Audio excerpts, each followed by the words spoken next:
So this is the Epomaker TH40.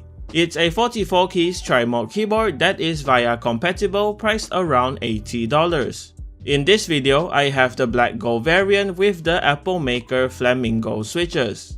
In the box, there's the user manual, a braided Type A to Type C cable, a switch and keycap puller, 3 extra switches, the 2.4 GHz wireless receiver, and the TH40 keyboard, which only weighs around 420 grams or 0.9 pounds due to its smaller size and plastic case. Okay, from the top you can see the keyboard's 40% layout with this split spacebar design, 3 indicator lights on the top right corner, and a removable strap on the left side. The side profile looks like this with the cherry profile keycaps, and it has a rounded edge on the front for a more comfortable typing feel. On the back, there's the tri-mode toggle switch and Type-C port on the top left. On the bottom, there is 4 rubber feet, 2 height adjustable feet, and the name of the keyboard in the middle. For the specs and features, the keyboard comes with full N key rollover for a smooth gaming and typing experience, a 1000Hz polling rate for the wired and 2.4 GHz wireless connection, with a decent 125Hz for Bluetooth, cherry profile die-cut PBT keycaps which are custom fit for this layout, Epomaker Flamingo linear switches that are pre-looped and have a talky sound signature, plate-mounted stabilizers that have been looped as well to reduce the rattle at the enter key and spacebars, a gasket-mounted polycarbonate plate for a softer typing feel, a 5-pin hot swap south-facing PCB for easy switch changes, and per key RGB with 19 preloaded effects to choose from. As for the customization, the keyboard supports VIA, so you can remap all of the keys, layers, and functions, create and import macros, save and load different layouts, and configure the RGB lighting effects all in here.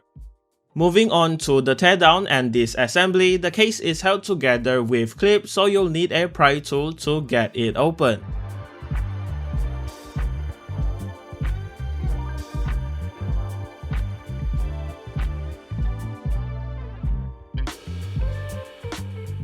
Once all of the clips on the sides are open, the top case can be lifted, followed by the plate and PCB. Then the cables connecting to the daughterboard and battery can be disconnected for the plate and PCB to come out. As for the plate and PCB, they are mounted together with 4 screws on the bottom. With all of the screws removed, everything can be taken apart, and here are the mods and components inside.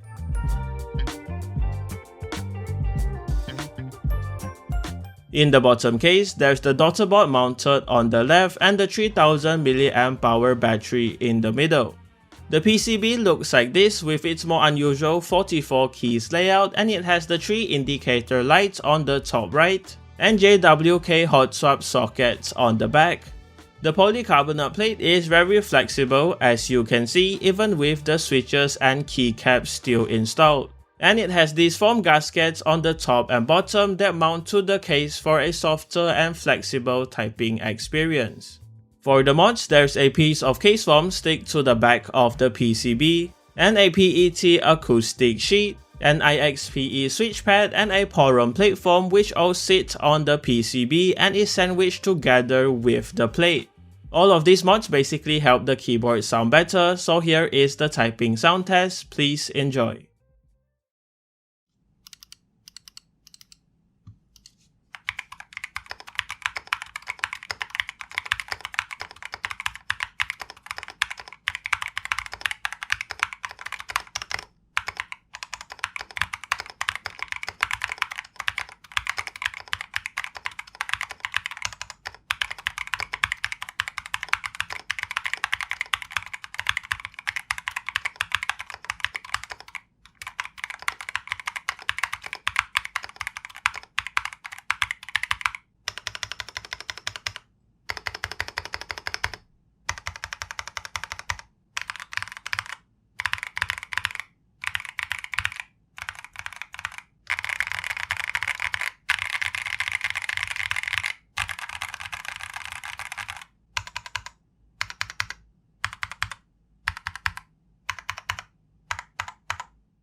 Alright, here are my final thoughts on the Epomaker TH40. As a tri-mode keyboard, it works well for both typing and gaming, but the 40% layout took some time getting used to. I don't think this keyboard is for everyone, and it's more for those who want a compact 40% layout without the hassle of sourcing and building a custom keyboard.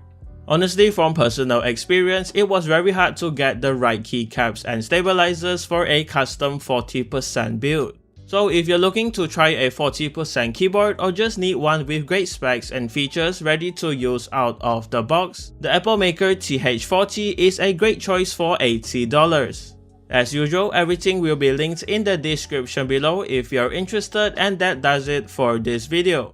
Thanks to Epomaker for the keyboard, and thank you for watching. Leave a like on the video if you liked it, dislike it if you didn't, and remember to subscribe if you haven't. See you in the next one.